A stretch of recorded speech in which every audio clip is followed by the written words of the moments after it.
প্রধান সূচকে ৫,২৪০ পয়েন্ট নিয়ে রোববার সপ্তাহের প্রথম কার্যদিবসের লেনদেন শুরু করে ঢাকার পুঁজিবাজার। প্রথম ঘণ্টাতেই সূচক কমে ১২৬ পয়েন্ট। ধারাবাহিক পতনে এদিন ২৩৬ পয়েন্ট কমে নামে ৫,০০৪ পয়েন্টে।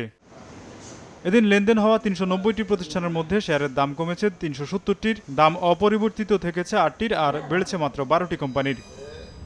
৬ কার্যদিবস ধরে টানা কমতে কমতে দৈনিক লেনদেন নামে ৫,০০০ কোটি টাকার ঘরে। আমেরিকান এবং ইসরায়েলের অ্যাটাক অন ইরান অ্যান্ড ইরানের যে retaliation in the other middle eastern countries, সেখানে একটা প্যানিক ক্রিয়েট হয়েছে।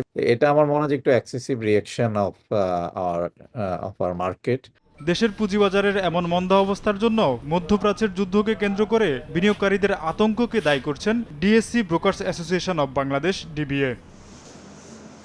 এর আগে গেল সপ্তাহে পুঁজিবাজারে প্রধান সূচক কমে প্রায় ৩৬০ পয়েন্ট। তোফাজ্জল হোসাইন, সময় সংবাদ, ঢাকা।